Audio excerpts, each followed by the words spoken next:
quando o futebol feminino ainda nem era uma opção. E aí, Campus Party! Muito boa tarde pra vocês, galera! Como é que vocês estão? Tudo bem? Nossa, que plateia maravilhosa! Que legal! Vocês aqui, primeiramente eu gostaria de agradecer cada um de vocês, né? Que estão aqui acompanhando, vieram me acompanhar, né? Acompanhar também essa palestra maravilhosa que eu preparei para a gente falar um pouquinho do protagonismo feminino, né, nos esportes eletrônicos, que eu acho que é muito importante a gente falar um pouquinho sobre esse tema, porque nós mulheres, a gente sempre fala, né, sobre a questão de ter mais inclusão, sobre a nossa luta, sobre o preconceito e tudo mais, mas eu acho que hoje a gente já consegue contar uma história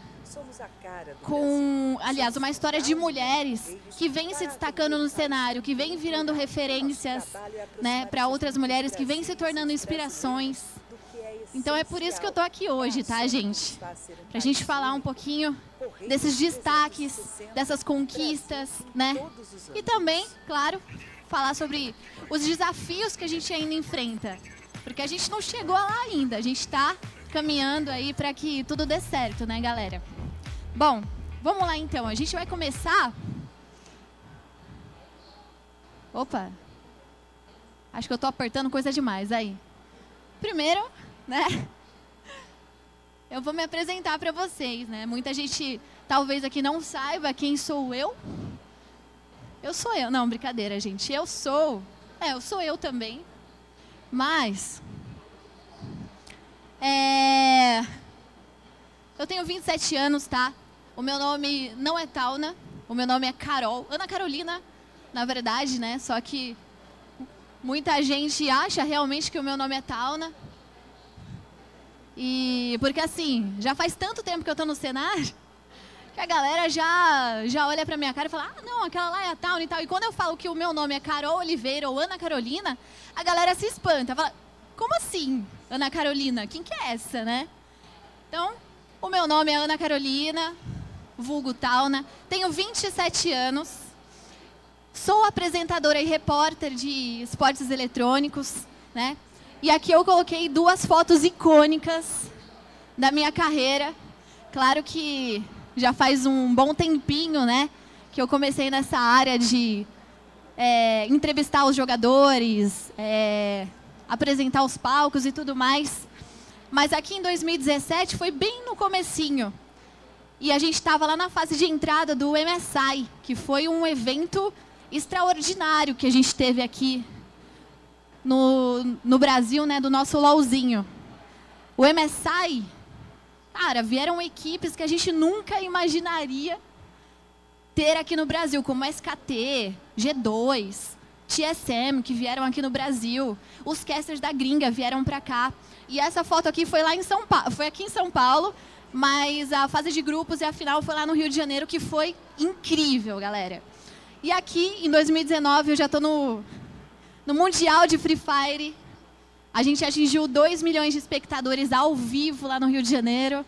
Foi o primeiro Mundial de Free Fire e, melhor ainda, o Mundial que o Brasil ganhou.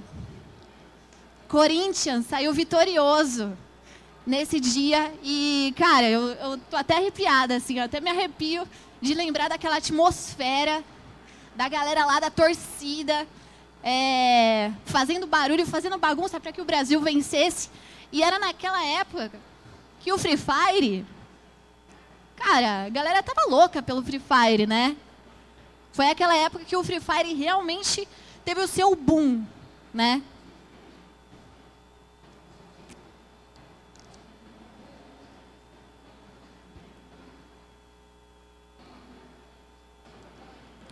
Então, assim, galera, além de apresentadora, a gente também faz mais coisas, né? Então, eu sou streamer há quase 10 anos. Eu vou completar os meus 10 anos no próximo ano, inclusive. E, assim, a minha paixão, né? Desde toda a minha trajetória, eu nunca larguei as lives, porque eu acho que é o contato que eu tenho com o público, é o carinho que eu tenho com a galera, com vocês. E as lives sempre foram algo que me motivou. E foi por onde eu comecei, né? Essas oportunidades que eu tive como apresentadora e repórter foi por causa das lives. Então eu devo tudo a isso. Inclusive, quem quiser acompanhar, já anota aí, twitch.tv/Towner. Quero ver vocês lá. Ó, criadora de conteúdo também. Por quê? A gente que está nessa área, né, dos games, a gente precisa criar conteúdo. A gente precisa ter esse contato com o nosso público e trazer conteúdos, né, para a galera. Então, aqui foram grandes marcas aí que eu consegui fechar parceria, eu consegui trabalhar com, né? E foi muito importante, assim, o meu crescimento, porque eu consegui me destacar e ser escolhida por essas marcas para criar conteúdo para eles, né? Ter essa responsabilidade de estar lá com eles, levantando a bandeira, vestindo a camisa dessas marcas maravilhosas, que pouco a pouco também entra no cenário de esporte eletrônico, entra no cenário de games. Então é muito importante a gente criar conteúdo, né? Seja sendo streamer, apresentadora ou fazendo qualquer outra coisa, criar conteúdo hoje em dia é muito importante para a nossa divulgação, para a gente ter contato com o nosso público, né? Sou embaixadora da Logitech também, que é uma marca maravilhosa, que me abraçou aí desde o mais ou menos ali o começo da minha carreira, né? É uma marca de periféricos que eu amo. Inclusive, eu faço a apresentação para eles também nas BGS, né, que tem da vida. E sou mãe da Maia. Mãe dessa gatinha maravilhosa, mas assim, de maravilhosa só o rostinho, viu, gente? Porque essa daqui faz uma bagunça que vocês não estão entendendo. Bom, falei um pouquinho sobre mim. E agora eu quero falar um pouco, dar uma introdução, até para a galera que às vezes não sabe o que é esporte, né? O que são os esportes? O que é aquele jogo que a minha filha, o meu filho, o meu sobrinho fica jogando ali, um Free Fire, um LOLzinho, eu não faço ideia do que é, né? Claro que tem muita gente aqui que já sabe o que é esporte, mas para quem ainda não sabe, galera, esportes ou esportes eletrônicos são nada mais, nada menos do que competições, né, virtuais de jogos competitivos que tem ali as equipes competitivas, tem as organizações das equipes, né, que estão ali ajudando no desempenho dessas equipes, né, para que elas cheguem nos torneios e disputam um prêmio. Ou seja, nem todo jogo, nem todo game é competitivo, nem todo game é esportes. Tem os games de entretenimento, de história, né? Mas tem também os jogos que são considerados esportes eletrônicos nos dias de hoje. Aqui eu coloquei alguns principais jogos como League of Legends, Valorant, Free Fire, Fortnite, Counter-Strike, Rainbow Six Siege, Rocket League e tem muitos outros jogos competitivos hoje, tá? São várias modalidades. E mais, são jogos que muitas pessoas assistem pelo streaming, né? Hoje a gente tem a facilidade do streaming da internet, então a gente consegue acompanhar e torcer tudo ali pela internet. Claro que tem também os presenciais, que a galera vai lá assistir, que é muito legal, principalmente por ter uma torcida brasileira, né? Calorosa. Mas é isso, gente. São as nossas competições aí virtuais, né? Que a gente tem. De jogos virtuais.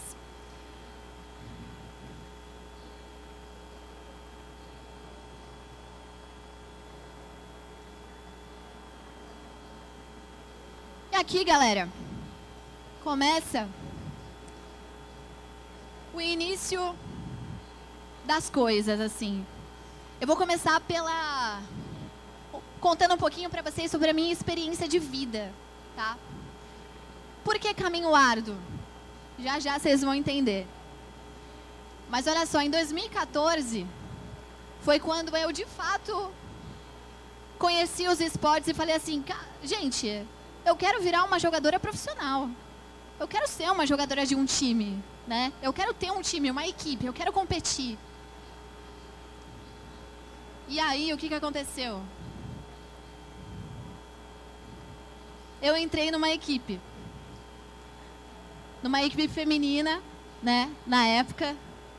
Inclusive, eu tenho esse uniforme até hoje, eu ia trazer para mostrar para vocês, acabei esquecendo. Mas essa daqui era RMA Girls, né? Um dos primeiros times do LOLzinho brasileiro que a gente teve aí. E aqui parece bonito, tudo flores, tudo lindo, pô, deu super certo. Assim, deu certo ali durante um ano, a gente competia, a gente treinava juntas, né? A gente tinha pouquíssima estrutura, porque, gente, na época não era só pouca estrutura para as mulheres, tá? Era o início dos esportes eletrônicos, falando um pouco mais ali do League of Legends, porque o CS já estava um pouco mais, né? Já tinha caminhado um pouco mais naquela época, mas contando aqui a minha experiência de vida para vocês com o LOLzinho. Era muito difícil a gente ter campeonatos femininos naquela época. Não se tinha campeonatos femininos. Não tinha. E não tinha equipes femininas. O que a gente tinha era um campeonato de comunidade misto, que se chamava Go for LOL. Não sei se alguém aqui conhece. E a gente competia a Go for LOL, só que assim, a Go for LOL naquela época só tinha, assim, tinha uma galera muito alto nível já na época, que hoje em dia já é consagrado aí no cenário de League of Legends. A gente tinha Mylon, Kami, BRTT, Minerva, que competiam Go for LOL, além de ter todo o restante da comunidade. Então, para nós conseguirmos nos destacar, era muito difícil, né? E mais, a gente queria que tivesse torneios femininos para competir também com outras meninas, para a gente se sentir ali na comunidade girl, sabe? Na comunidade mulheres. E não tinha, né? Então, assim, por que falta de oportunidade? Porque a gente, na verdade, assim, a gente não tinha referência, e eu acho que nós éramos a referência naquela época, entendeu? Não tinha inspirações, não tinham jogadoras, não tinham casters, narradoras, comentaristas, nada. Era um cenário totalmente cru e mais difícil ainda pra gente, né, pras meninas. E aí, o que acontece?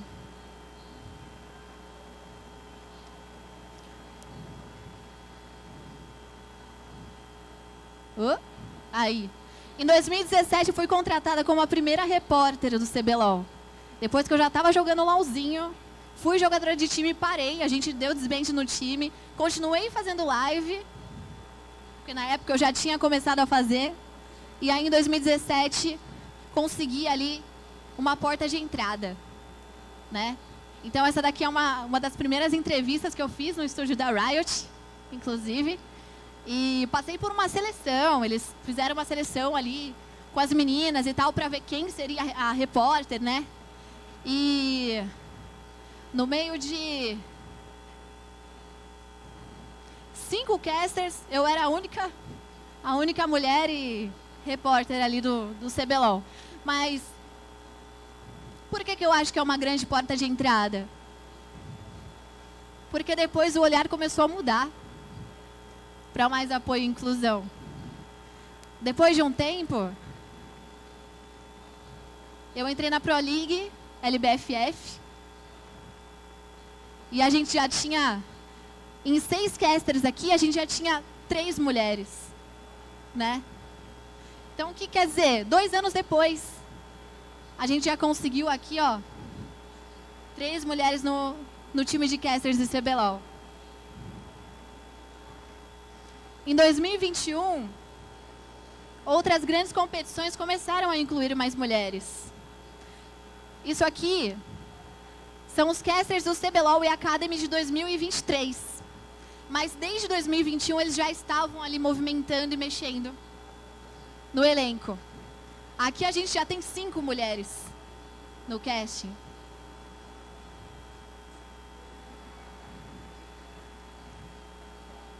No Valorant, a gente tem 4. O Valorant, que é um jogo recém-lançado agora. O competitivo começou agora de Valorant. Mais 4 mulheres aqui, ó, maravilhosas. Inclusive teve uma aqui que já ganhou premiação, hein?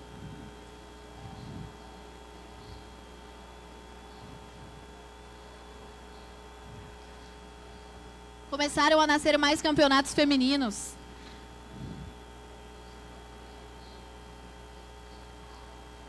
Naquela época que eu falei pra vocês, não tinha nada.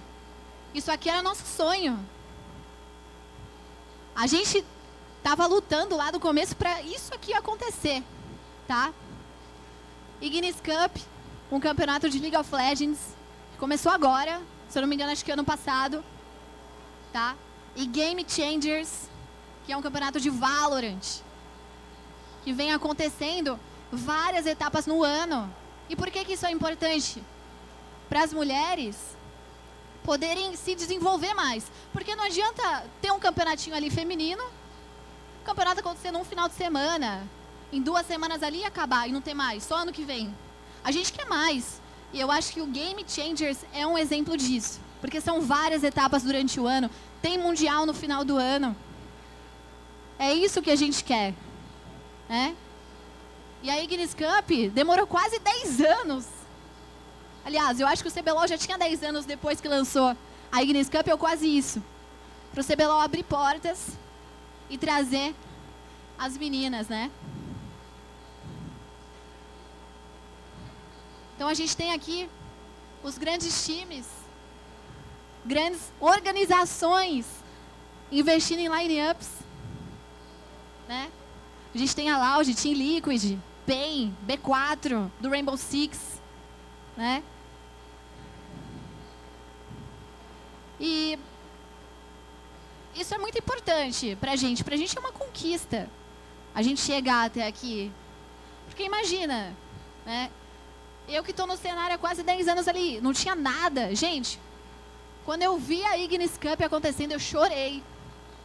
Eu me emocionei quando eu vi a Ignis Cup, porque eu falei, e não é mesmo que aconteceu?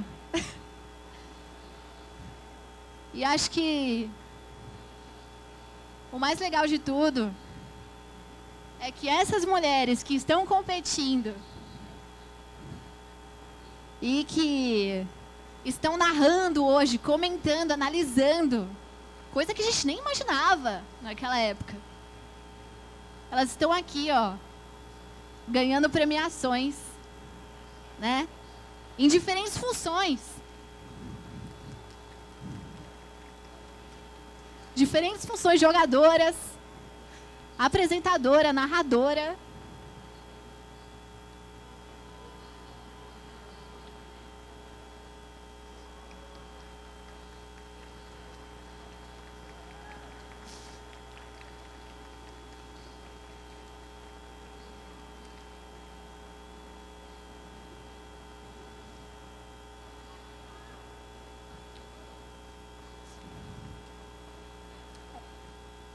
Quando eu falo que eu me emociono em relação a isso, é que é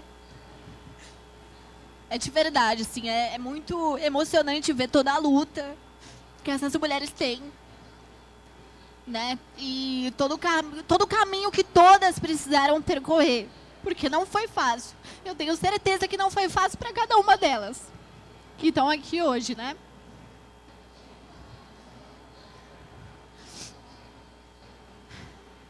Só que assim, gente, claro que a gente tem conquistas, e essas conquistas com certeza não precisam ser aplaudidas, porque realmente não foi fácil, né? A gente chegar até aqui, que bom que a gente chegou, que bom que a gente está aqui, que a gente pode contar a história agora. Mas também existem problemas, coisas que a gente precisa percorrer, caminhos que a gente ainda precisa avançar. Que são poucos campeonatos femininos. A gente não tem muitos campeonatos assim, né? femininos inclusivos, tá? Trazer toda a galera da minoria para os campeonatos. A gente vê jogadoras trans hoje em dia, né? Que querem se sentir incluídas, querem representar a comunidade. Então, eu acho que assim, eu acho que tá legal o que a gente conquistou até agora. A gente tem CS, Rainbow Six, League of Legends, Valorant, mas eu acho que precisa de um pouco mais de incentivo, precisam ter campeonatos, talvez independentes como a... Putz, eu esqueci agora o nome. Girl Gamer Festival, que é um campeonato independente que rola, que inclusive está bem no comecinho ali no meu slide. Né? Precisam ter mais incentivos, porque é sempre bom, né? Movimentar o cenário. E para ter mais incentivo, falta investimento para as premiações. O que eu percebo é que as premiações, elas são muito pequenas ainda. Né? Eu não sei se essas premiações são baixas por conta, talvez, da visibilidade, né? Mas eu acho que se tiver mais investimento para as premiações, vai movimentar muito mais, porque outras organizações vão querer investir, vão querer estar nesses campeonatos, e isso vai estimular também mais meninas a quererem jogar e criar uma carreira consolidada, né? Então, eu acho que é algo a se pensar, sim, em aumentar as premiações. E o casting, muito legal assim que o CBLOL está trazendo mais diversificação no casting, né? O Valorant também, a própria LBFF está trazendo. Só que eu vejo que tem algumas ligas que não faz tanto essa diversificação, né? Às vezes, sei lá, tem uma mulher ainda e 4, 5 caras. Então, eu acho que é importante trazer um pouco mais também essas mulheres, trazer inclusão de fato, né? Trazer gente negra, trazer o pessoal da LGBTQIAP+, falei certo? Aí, trazer toda essa galera, sabe? Para todo mundo se sentir parte do negócio, entendeu? Então, o que eu venho falar aqui para vocês? Que, assim, por mais que a gente tenha conquistado muitas coisas legais e grandiosas dentro do cenário do esporte eletrônico, a gente ainda tem muito mais o que conquistar, tá? Não para por aqui. E eu espero, assim, de coração, com muito carinho, que a gente continue construindo um cenário ainda melhor, que mais meninas venham se tornar jogadoras competitivas, venham se tornar narradoras, analistas, apresentadoras. É o que a gente quer, tem espaço para todo mundo. Não é só eu que falo isso.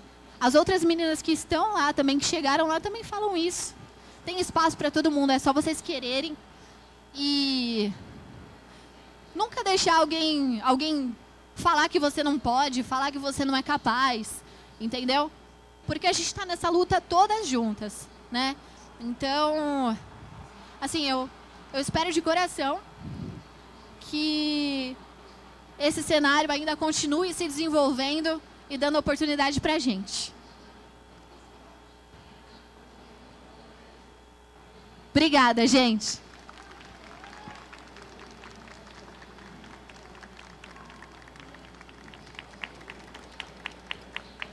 Vou abrir um pouquinho aqui para perguntas, se alguém tiver alguma pergunta para fazer.